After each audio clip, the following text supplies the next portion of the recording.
మాట్లాడితే మా కరెస్పాండెంట్ రాజు అందుబాటులో ఉన్నారు. రాజు, గుడ్ ఆఫ్టర్నూన్. సో తెలంగాణలో అధికారం దిశగా అడుగులు వేయబోతున్నటువంటి భారతీయ జనతా పార్టీ ఎందుకు ఆ కోర్ టీంలో ఎందుకు తెలంగాణను పక్కన పెట్టారు? ఎందుకు తెలంగాణకు అవకాశం దక్కలేదు? ఏపీలో ఇద్దరికి ఇచ్చారు, బట్ తెలంగాణలో మాత్రం జీరో, ఒక్కరికి కూడా అవకాశం రాలేదు. ఎట్లా చూడవచ్చు ఈ అంశాన్ని?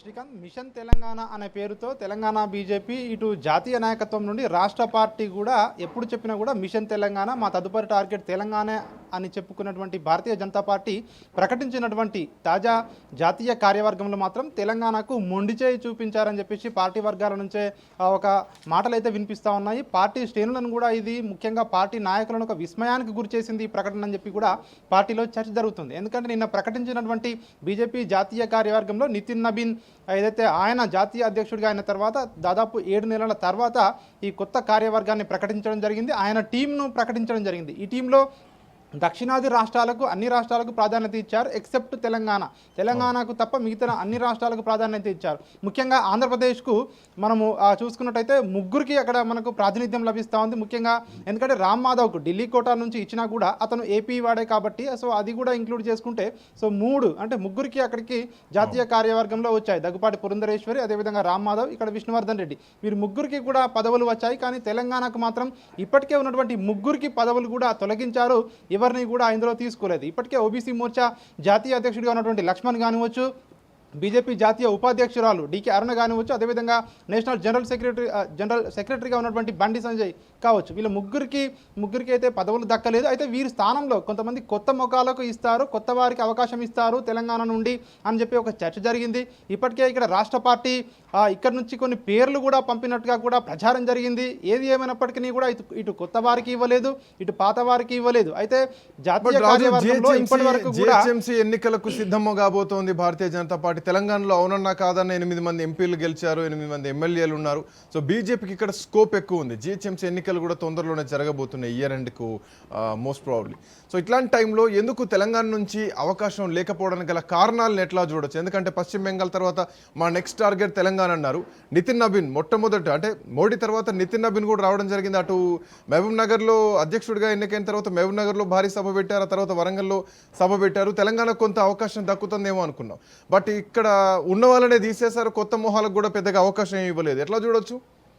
ముఖ్యంగా మనం చెప్పుకున్నట్టయితే ఇటు ప్రధానమంత్రి నరేంద్ర మోడీ నుంచి జాతీయ అధ్యక్షుడు నితిన్ నబీన్ కానివచ్చు, కేంద్ర మంత్రులు కానివచ్చు, తెలంగాణ పర్యటనకు ఎప్పుడు వచ్చినా కూడా బెంగాల్ లాంటి రాష్ట్రంలోనే అధికారంలోకి వచ్చాము, సో తెలంగాణలో ఖచ్చితంగా మేము అధికారంలోకి వస్తాము, అదీ కాక దక్షిణ భారతదేశానికి గేట్ వే ఆఫ్ సౌత్ ఇండియాగా తెలంగాణ ఉంటుందని చెప్పేసి కూడా పదే బీజేపీ నాయకులు, జాతీయ నాయకులు అభివర్ణిస్తుంటారు. అదేవిధంగా ఇట్లా జాతీయ కార్యవర్గంలో ముఖ్యంగా ఈ పదాధికారుల అంశానికి సంబంధించి నియామకంలో తెలంగాణ బీజేపీ చరిత్రలో ఒక్కరి పేరు కూడా లేకపోవడం ఇదే మొదటిసారి అని చెప్పేసి కూడా మనకు బీజేపీ వర్గాల నుండి తెలుస్తూ ఉంది. అంటే ఎప్పుడు కూడా కనీసం ఒకరు ఇద్దరు కూడా జాతీయ స్థాయిలో పార్టీలో ఇంపార్టెంట్ అయినటువంటి పదవుల్లో ఉండేవారు. కానీ ఈసారి ఒక్క పేరు కూడా దక్కకపోవడం, ముఖ్యంగా మొండి చేయి చూపించడం రాష్ట్ర నాయకులకు, ముఖ్యంగా ఇటు ఏపీతో కంపేర్ చేసుకుంటే ఏపీ కంటే తెలంగాణ ఇటు ఓట్ షేరింగ్లో కానివచ్చు, ఎంపీల సీట్ల విషయంలో కానివచ్చు, కేడర్ల విషయంలో కానివచ్చు, సో ఏ విషయంలో తీసుకున్నా కూడా ఏపీ కంటే తెలంగాణ బలంగానే ఉంటుంది. కానీ అక్కడ కూటమిలో బీజేపీ అధికారంలో ఉంది, సో అది సెకండరీ. కానీ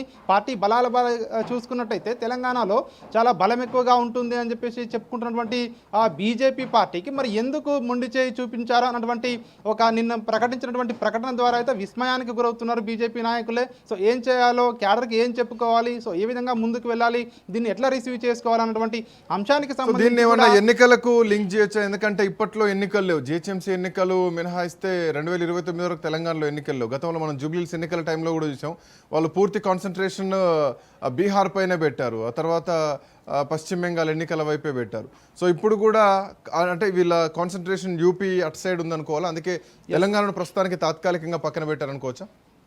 ఖచ్చితంగా. ఎందుకంటే మీరు అన్న దాంట్లో కూడా వాస్తవం మనకు కనిపిస్తూ ఉంది. ఆ జాబితా చూస్తే కూడా ప్రస్తుతానికైతే ఉత్తరప్రదేశ్ 2027లో ఉత్తరప్రదేశ్, పంజాబ్, ఉత్తరాఖండ్ లాంటి రాష్ట్రాల్లో ఎన్నికలు జరగబోతూ ఉన్నాయి. ఈ రాష్ట్రాల్లో ఎన్నికలు జరుగుతూ ఉన్నాయి. ప్రధానంగా ఉత్తరప్రదేశ్లో 80 ఎంపీ సీట్లు ఉంటాయి కానివచ్చు. ఆ రాష్ట్రానికి ఈ జాబితాలో పెద్దపీట వేయడం జరిగింది. నితిన్ నబీన్ కోర్ టీం ఏదైతే ఉందో వారికి ప్రాధాన్యత ఇచ్చిందని చెప్పేసి కూడా ఇక్కడ మనకు కనిపిస్తూ ఉంది.